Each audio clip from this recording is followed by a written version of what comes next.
അപ്പൊ എനിക്ക് ഇതിന്റെ മരണത്തിന്റെ അകത്തുള്ള ദുരൂഹത എങ്ങനെയാണെന്ന് അറിയണം.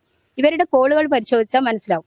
പിന്നെ ഒരു റീപോസ്റ്റ്മോർട്ടം നടത്തിയാൽ സത്യസന്ധമായിട്ട് ഇവരെങ്ങനെയാണ് മരണപ്പെട്ടതെന്ന് അറിയും. പരിയാരം മെഡിക്കൽ കോളേജിൽ നിന്ന് സത്യസന്ധമായിട്ടുള്ള വിവരം കിട്ടൂല. കാര്യം ഇതിൽ എന്തെങ്കിലും തരത്തിലുള്ള കോടതി അറിയാൻ വേണ്ടിയിട്ട്, ഹൈക്കോടതി അറിയാൻ വേണ്ടിയിട്ടാണ് ഞാനിപ്പോൾ ആദ്യം പറഞ്ഞത്. റീപോസ്റ്റ്മോർട്ടം ചെയ്യേണ്ടി വരും. കാരണം പരിയാരം മെഡിക്കൽ കോളേജിലെ പോസ്റ്റ്മോർട്ടം എന്ന് പറഞ്ഞാൽ അത് സത്യസന്ധമായിട്ട് ആകാൻ സാധ്യതയില്ല. നിങ്ങൾ എല്ലാവരും ഇവരുടെ ബോഡി ഒന്ന് സെർച്ച് ചെയ്യുക. ആരെങ്കിലും മർദ്ദിക്കോ എന്തെങ്കിലും ചെയ്ത് ശരീരത്തിന് പാടുകളുണ്ടോ? ഒരു കക്കൂസിൽ പോയിട്ട് തൂങ്ങി വരിക്കേണ്ട ഒരു വ്യക്തിയല്ല അദ്ദേഹം. അങ്ങനെ ചെയ്തു എന്ന് ഞാൻ വിശ്വസിക്കുന്നില്ല. 98,000 രൂപ വാങ്ങിച്ചുവെങ്കിൽ അവരെ നുണപരിശോധന നാർക്കോ ടെസ്റ്റിന് അത് ആരാണോ വാങ്ങിച്ചത്, അതായത് കൊടുത്ത ആളുണ്ടാവില്ലേ, അവർ പറയുന്ന ആള്, അവരെ നാർക്കോ ടെസ്റ്റ് ചെയ്യുക. ഞാൻ മാത്രമല്ല, അവിടുത്തെ പാവങ്ങൾക്ക് എല്ലാവർക്കും ഉപകാരം ചെയ്യുന്ന ഒരു നല്ലൊരു പ്രവർത്തകനാണ് ഞാൻ. ഇപ്പൊ തിരുവനന്തപുരം മുതൽ കാസർഗോഡ് വരെ ADM എല്ലാ കളക്ടറുമായിട്ടെല്ലാം ബന്ധപ്പെടാറുണ്ട്. ചാരിറ്റിന്റെ ഭാഗമായിട്ട് നമുക്ക് അതിന്റെ ആവശ്യമുണ്ടാവും. നമസ്കാരം, ഇൻസ്റ്ററിലേക്ക് സ്വാഗതം. വളരെ പ്രധാനപ്പെട്ട ഒരു വീഡിയോ ദൃശ്യമാണ് ഈ നിമിഷം മലയാളി വാർത്ത പ്രേക്ഷകർക്ക് മുന്നിലേക്ക് അവതരിപ്പിക്കുന്നത്. ആദ്യം തന്നെ ക്ഷമ ചോദിക്കുന്നു. കാരണം ഈ വിഷയം ADM നവീൻ ബാബുവിൻ്റെ മരണം നടന്ന് 2ാം ദിവസം തന്നെ നമ്മുടെ കൈവശമെത്തിയതാണ്. പക്ഷേ സംശയത്തിൻ്റെ പേരിൽ ആരോപണങ്ങളായിട്ടുള്ള വസ്തുതകളെ, പ്രത്യേകിച്ചും ഒരു ആത്മഹത്യയാണെന്നുണ്ടെങ്കിൽ അതിനെ കൊലപാതകമായി ചിത്രീകരിക്കാൻ പാടില്ല എന്നുള്ളതിൻ്റെ പേരിൽ മാത്രം അന്ന് ആ വീഡിയോ ദൃശ്യങ്ങൾ പുറത്തുവിട്ടില്ല എന്ന് മാത്രം.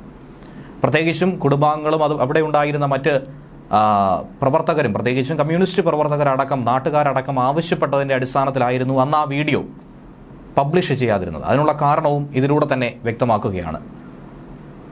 ADM നവീൻ ബാബു മരണപ്പെട്ട അന്നേ ദിവസം ഇൻക്വസ്റ്റ് നടത്തിയ പോലീസ് ഉദ്യോഗസ്ഥർ പറഞ്ഞിരുന്നു അദ്ദേഹത്തിൻ്റെ അടിവസ്ത്രത്തിൽ രക്തക്കറ ഉണ്ടായിരുന്നുവെന്ന്. പക്ഷേ പോസ്റ്റ്മോർട്ടം റിപ്പോർട്ടിൽ അത്തരത്തിലൊന്നും തന്നെ സൂചിപ്പിച്ചിട്ടില്ല എന്നാണ് ഇപ്പോൾ പ്രമുഖ മാധ്യമങ്ങളടക്കം റിപ്പോർട്ട് ചെയ്തുകൊണ്ടിരിക്കുന്നത്. അതുകൂടാതെ നവീൻ ബാബുവിൻ്റെ കുടുംബമടക്കം ഭാര്യ മഞ്ജുഷയടക്കം ഹൈക്കോടതിയിൽ പറഞ്ഞിരിക്കുന്നത് ഇതൊരു കൊലപാതകമാണെന്നുള്ള സംശയമാണ് തങ്ങൾക്കുള്ളത്, അതുകൊണ്ടാണ് CBI അന്വേഷണം ആവശ്യമെന്ന്. എന്നാൽ 15-ാം തീയതി മരണപ്പെടുന്നു, ഒക്ടോബർ മാസം മരണപ്പെടുന്നു. 17-ാം തീയതി അദ്ദേഹത്തിൻ്റെ സംസ്കാര ചടങ്ങുകൾ.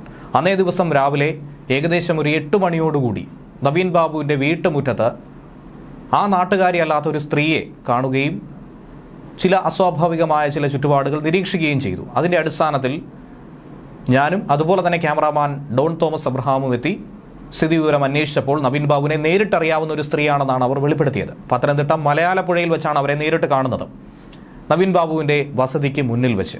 അന്ന് അവിടെ ഒരു പ്രശ്നം ഉണ്ടാക്കരുത്, സമാധാനപരമായി കാര്യങ്ങൾ പോകുന്നുവെന്ന് നാട്ടുകാരടക്കം സൂചിപ്പിച്ചതാണ്. മറ്റു മാധ്യമങ്ങളും ഈ അടിസ്ഥാനത്തിൽ അവരുടെ ഭാഗത്തു നിന്നും ബൈറ്റുകളൊന്നും തന്നെ ചിത്രീകരിച്ചിരുന്നില്ല. പക്ഷേ ഇതൊന്നും അറിയാതെ ഒരു നവീൻ ബാബുവിൻ്റെ പരിചയക്കാരിയാണ് എന്ന് പറഞ്ഞതുകൊണ്ട് തന്നെ, നവീൻ ബാബുവിനെക്കുറിച്ച് കൂടുതൽ അറിയാൻ താല്പര്യമുള്ളത് കൊണ്ട് തന്നെ അവരോട് വിവരങ്ങൾ ആരാഞ്ഞപ്പോൾ അവരാണ് ആദ്യമായി ഇതൊരു കൊലപാതകമാണെന്നുള്ള വിവരം ഞങ്ങളോട് വെളിപ്പെടുത്തിയതും അതിൻ്റെ കാരണങ്ങളടക്കം അവർ ചൂണ്ടിക്കാണിക്കുന്നതും. അവർ പറയുന്നതനുസരിച്ചാണെങ്കിൽ ഒരു മനുഷ്യൻ്റെ കയ്യിൽ നിന്നും 1 രൂപ പോലും വാങ്ങിക്കേണ്ട അത്രയധികം ഗതികെട്ടൊരു മനുഷ്യനല്ല നവീൻ ബാബു. പകരം പാവപ്പെട്ടവരെ കാണുമ്പോൾ, അമ്മമാരെ കാണുമ്പോൾ തൻ്റെ പോക്കറ്റിൽ നിന്നും പണം എടുത്ത് അവർക്ക് ആഹാരം കഴിക്കാനായി കൊടുക്കുന്ന ഒരു വ്യക്തിയാണ് നവീൻ ബാബു. പല വിഷയങ്ങളിലും, പ്രത്യേകിച്ചും ഇവർ പറയുന്നതനുസരിച്ച് ഇവർ പറഞ്ഞിരിക്കുന്ന കാര്യങ്ങൾ ആധികാരികമാണോ എന്ന കാര്യത്തിൽ ഒരു വ്യക്തതയും ഇല്ല. അതുകൊണ്ട് തന്നെയാണ് ഇത്രയും കാലം ഇത് പുറത്തു വിടാത്തത്. എന്നിരുന്നാലും അവർ പറഞ്ഞത് വെച്ച് നോക്കുകയാണെങ്കിൽ NGOയുമായി ബന്ധപ്പെട്ട് അവർ പ്രവർത്തിക്കുന്നുവെന്നാണ് പറയുന്നത്. പക്ഷേ പിന്നീട് പോലീസുകാരും മറ്റും അവിടെ എത്തിയിരുന്നു. അവരൊക്കെ പറയുന്നതനുസരിച്ച് പരസ്പര ബന്ധമില്ലാതെ ഈ സ്ത്രീ എന്തൊക്കെയോ പുലമ്പുന്നു എന്ന് പറഞ്ഞതിൻ്റെ അടിസ്ഥാനത്തിലാണ് അന്ന് ഇതൊന്നും തന്നെ പുറത്തുവിടാത്തത്. കാരണം എല്ലാവരും ആത്മഹത്യ എന്ന് വിശ്വസിക്കുന്ന ഒരു സംഭവം പരസ്പര വിരുദ്ധമായി കൊലപാതകമെന്ന് ആദ്യം മുതൽ ആരോപിക്കുന്നു. ഇതൊക്കെ തന്നെയായിരുന്നു ഏവർക്കും ഏറെ സംശയം ജനിപ്പിച്ചത്.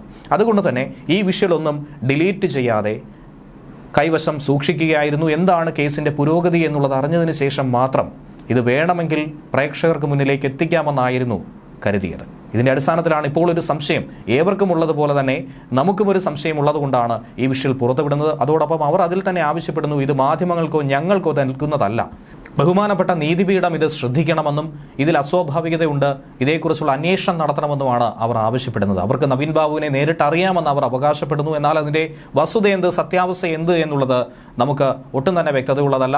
ആ സ്ഥലത്തെത്തിയപ്പോൾ നവീൻ ബാബുവിനെ നേരിട്ട് അറിയാമെന്ന് പറഞ്ഞുകൊണ്ട് അവർ പറഞ്ഞ കാര്യങ്ങൾ ഇതൊക്കെയാണ്. മലയാലപ്പുഴയിലാണ് അദ്ദേഹവുമായി ബന്ധപ്പെട്ട് പലതവണ പല ചാരിറ്റി പ്രവർത്തനങ്ങളുമായി ബന്ധപ്പെട്ട് അദ്ദേഹത്തെ സമീപിക്കുകയും പലതരത്തിലുള്ള ഇടപെടലുകൾ അദ്ദേഹത്തിന്റെ ഭാഗത്തു നിന്ന് എങ്ങനെ ഉണ്ടായി എന്ന് നേരിട്ട് മനസ്സിലാക്കിയ ഒരു ചേച്ചിയാണ് നമ്മളോട് പറഞ്ഞത്. ചേച്ചി, നവീൻ സാറിനെ എങ്ങനെയാണ് അറിയാവുന്നത്? ഞാൻ ചാരിറ്റിന്റെ പ്രവർത്തനവുമായി ബന്ധപ്പെട്ടിട്ട് ഞാൻ 18ഓളം NGO സംസ്ഥാന പ്രസിഡന്റ് സെക്രട്ടറി ആയിട്ട് പ്രവർത്തിക്കുന്നുണ്ട്.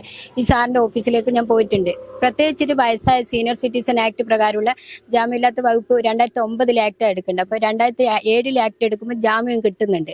അപ്പം മക്കള് അവരെ വൃദ്ധസ്ഥാനത്തിൽ എത്തിക്കുന്ന കേസെല്ലാം വരുമ്പോൾ ഞാൻ സാറിന്റെ അടുത്ത് പോയിട്ടുണ്ട്. സാർ ആ ഓഫീസിൽ വന്ന മുതൽ പോയിട്ടുണ്ട്. ഒരു 5 വയസ്സ് ആരോടും മേടിക്കുന്നില്ല. അന്നേരം ആ സ്പോട്ടിന് തന്നെ രാജമാണിക്യ സാറെല്ലാം ചെയ്ത പോലെ, രത്തങ്കക്ക സാറ് ചെയ്ത പോലെ, മീർ മുഹമ്മദ് സാർ ചെയ്ത പോലെ, പിന്നെ ബാലകിരൺ സാർ ചെയ്ത പോലെ ഏറ്റവും നല്ല ഒരു കളക്ടറായിട്ട് അവിടെ ആരോട് കൈക്കൂലിയൊന്നും വാങ്ങിക്കാണ്ട് സത്യസന്ധമായിട്ട് പാവങ്ങളെ സഹായിക്കുന്ന നല്ലൊരു ADM ആയിട്ടാണ് ഞാൻ കാണല്. ഞാൻ മാത്രമല്ല, അവിടുത്തെ പാവങ്ങൾക്ക് എല്ലാവർക്കും ഉപകാരം ചെയ്യുന്ന ഒരു നല്ലൊരു പ്രവർത്തകനാണ് ഞാൻ. ഇപ്പൊ തിരുവനന്തപുരം മുതൽ കാസർഗോഡ് വരെ ADM എല്ലാ കളക്ടറുമായിട്ടെല്ലാം ബന്ധപ്പെടാറുണ്ട്. ചാരിറ്റിന്റെ ഭാഗമായിട്ട് നമുക്ക് അതിന്റെ ആവശ്യമുണ്ടാവും. അപ്പൊ ഇതിപ്പോ എനിക്ക് ഇവിടെ ഈ വീട്ടിൽ വരാൻ കാരണം അല്ലെ എനിക്ക് മറ്റൊരു സ്ഥലത്ത് നിന്ന് പത്രസമ്മേളനം നടത്തിയാൽ മതി.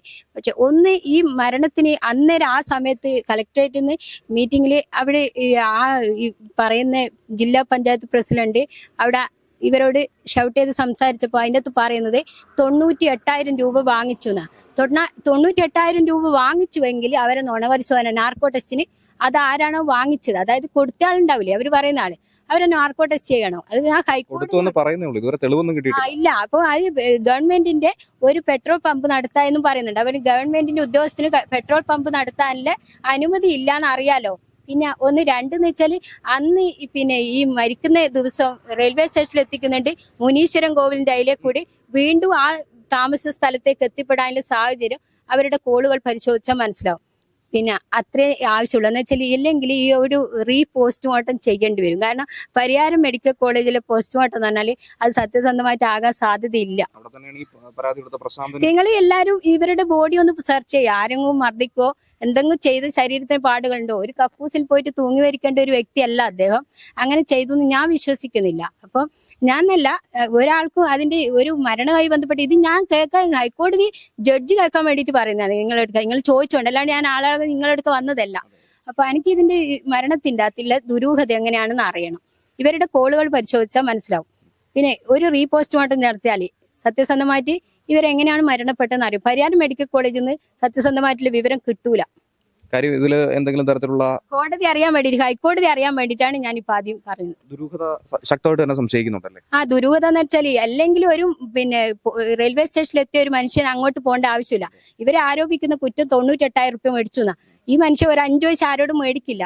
മാത്രമല്ല 98,000 രൂപ വാങ്ങിക്കേണ്ട അത്ര ഗതികേടുണ്ടോ അദ്ദേഹം? ഇല്ല, ആ പൈസ ഒന്നും ആരും അങ്ങോട്ട് കൊടുത്തില്ലാണ്ട് ചായ കുടിച്ചിനാ വന്ന് ഭക്ഷണം കഴിച്ചിനാ വയസ്സായവരോട് ചോദിച്ച് അങ്ങോട്ട് കീസയിലെ പൈസ എടുത്ത് കൊടുക്കുന്ന ഒരു പാവം വ്യക്തി ഇങ്ങോട്ട് ഒരാളുടെ പൈസ വാങ്ങൂല.